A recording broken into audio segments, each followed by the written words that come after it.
ಎಲ್ರಿಗೂ ನಮಸ್ಕಾರ. ಮನಸಾರೆ ಕನ್ನಡ ಯೂಟ್ಯೂಬ್ ಚಾನಲ್ಗೆ ಸ್ವಾಗತ. ನಾಸಾದ ಗಗನಯಾತ್ರಿ ಸುನೀತಾ ವಿಲಿಯಮ್ಸ್ ಅವರು 9 ತಿಂಗಳ ನಂತರ ಮತ್ತೆ ಭೂಮಿಗೆ ಬಂದು ಇಳಿದಿದ್ದಾರೆ. ಇದ್ರ ಬಗ್ಗೆ ಒಂದಷ್ಟು ರೋಚಕ ಮಾಹಿತಿಗಳನ್ನು ನೋಡೋಣ. ಅದಕ್ಕೂ ಮೊದಲು ನಮ್ಮ ಚಾನಲ್ನ ಯಾರು ಫಸ್ಟ್ ಟೈಮ್ ನೋಡ್ತಾ ಇದ್ದೀರೋ ಈಗಲೇ ಸಬ್ಸ್ಕ್ರೈಬ್ ಮಾಡಿ. ಸುನೀತಾ ವಿಲಿಯಮ್ಸ್ ಇವರು ಹುಟ್ಟಿದ್ದು ಸೆಪ್ಟೆಂಬರ್ 19, 1965ರಲ್ಲಿ. ಇವರು ಅಮೆರಿಕದ ನೌಕಾದಳದ ಅಧಿಕಾರಿ ಹಾಗೂ ನಾಸಾದ ಗಗನಯಾತ್ರಿ. ಇವರು ಅತಿ ಹೆಚ್ಚು ದಿನ ಬಾಹ್ಯಾಕಾಶದ ನೌಕೆಯಲ್ಲಿ ಕಾಲ ಕಳೆದಂತಹ ಮಹಿಳೆ ಎಂಬ ದಾಖಲೆಯನ್ನ ಹೊಂದಿದ್ದಾರೆ. ಬರೋಬ್ಬರಿ 286 ದಿನಗಳ ಕಾಲ ಅಂದ್ರೆ 9 ತಿಂಗಳು ಗಗನಯಾತ್ರೆಯಲ್ಲಿ ಸಿಲುಕಿದ್ದಂತಹ ಸುನೀತಾ ವಿಲಿಯಮ್ಸ್ ರವರು ಧರೆಗೆ ಬಂದು ಇಳಿದಿದ್ದಾರೆ. ಗುರುತ್ವಾಕರ್ಷಣೆ ಇಲ್ಲದೆ ಅಂತರಿಕ್ಷ ನಿಲ್ದಾಣದಲ್ಲಿ 9 ತಿಂಗಳುಗಳ ಕಾಲ ಇರೋದು ಅಂದ್ರೆ ಸುಲಭದ ಮಾತಲ್ಲ. ಇದೊಂದು ಅದ್ಭುತ ಸಾಧನೆ ಅಂತ ಹೇಳ್ಬೋದು.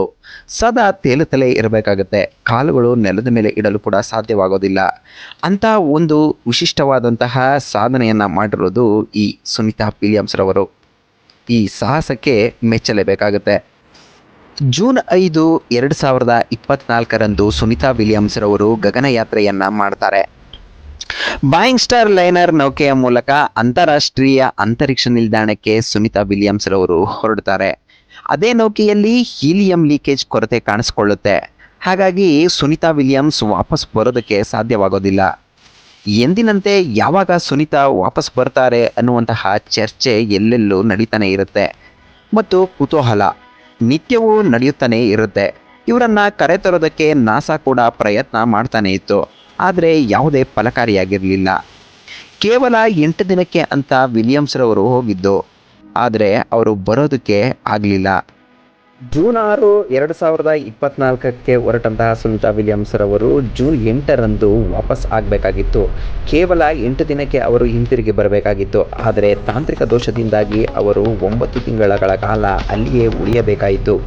ಇವರು ಹೋಗಿದ್ದು ಇದೇ ಮೊದಲಲ್ಲ. 1998ರಿಂದಲೂ ಕೂಡ ಇವರು 4 ಬಾರಿ ಇಂಟರ್ನ್ಯಾಷನಲ್ ನಿಲ್ದಾಣಕ್ಕೆ ಹೋಗಿದ್ದಾರೆ. ಸ್ಟಾರ್ ಲೈನರ್ನಲ್ಲಿ ಹಲವಾರು ಸಮಸ್ಯೆಗಳು ಕಾಣಿಸಿಕೊಂಡಿದ್ರಿಂದ ವಾಪಸ್ ಬರೋದು ಅಪಾಯಕಾರಿ ಅಂತ ಗೊತ್ತಾಯ್ತು. ಹಾಗಾಗಿ ಸುನೀತಾ ವಿಲಿಯಮ್ಸ್ ರವರು ಅಲ್ಲೇ ಉಳಿಯಬೇಕಾದಂತಹ ಪರಿಸ್ಥಿತಿ ಬಂತು. 9 ತಿಂಗಳ ಪ್ರಯತ್ನದ ನಂತರ ನಾಸಾ ಅವರನ್ನ ಕರೆತರೋದಕ್ಕೆ ಮಾರ್ಚ್ನಲ್ಲಿ ಎಲ್ಲ ಸಿದ್ಧತೆಗಳನ್ನ ಮಾಡಿಕೊಳ್ಳಲಾಯಿತು. ಸಾಮಾನ್ಯವಾಗಿ ನಾಸಾ ಒಂದು ಮಿಷನ್ನಲ್ಲಿ 4 ಯಾತ್ರಿಗಳನ್ನ ಕಳಿಸುತ್ತೆ. ಆದರೆ ಈಗ ಕಳಿಸ್ತಿದ್ದಂತಹ ಕ್ರೂ 9 ಡ್ರ್ಯಾಗನ್ ಮಿಷನ್ನಲ್ಲಿ ಕೇವಲ 2 ಸೀಟ್ಗಳಿಗೆ ಮಾತ್ರ ಅವಕಾಶ ಮಾಡಲಾಗಿತ್ತು. ಗಂಟೆಗೆ 28,000 ಕಿಲೋಮೀಟರ್ ವೇಗದಲ್ಲಿ ಭೂಮಿಯನ್ನ ಸುತ್ತುತ್ತಾ ಇತ್ತು ಈ ಡ್ರ್ಯಾಗನ್. ಈ ಕ್ರೂ 9 ಡ್ರ್ಯಾಗನ್ ಫ್ಲೋರಿಡಾದ ಅಟ್ಲಾಂಟಿಕ್ ಮಹಾಸಾಗರವನ್ನ ಬಂದು ತಲುಪಿದ್ದು ಸುನೀತಾ ವಿಲಿಯಮ್ಸ್ ರವರನ್ನ ಸೇಫ್ ಆಗಿ ಬಂದು ತಲುಪಿಸಿದೆ.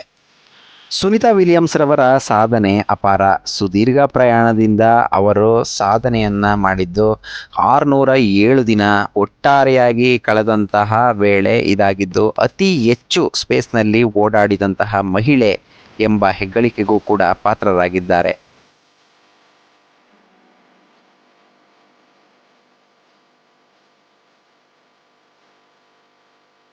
ನೋಡಿದ್ರಲ್ಲ, ವಿಡಿಯೋ ಇಷ್ಟ ಆಗಿದ್ರೆ ಲೈಕ್ ಮಾಡಿ, ಶೇರ್ ಮಾಡಿ, ಕಾಮೆಂಟ್ ಮಾಡಿ, ಹಾಗೆ ಸಬ್ಸ್ಕ್ರೈಬ್ ಮಾಡಿ ಅಂತ ಹೇಳ್ತಾ ಮಾಹಿತಿ ಇಷ್ಟ ಆಗಿದೆ ಅಂತ ಅನ್ಕೊಂತೀನಿ. ವಿಡಿಯೋ ವೀಕ್ಷಿಸಿದಂಥ ಎಲ್ಲರಿಗೂ ಕೂಡ ಧನ್ಯವಾದಗಳು.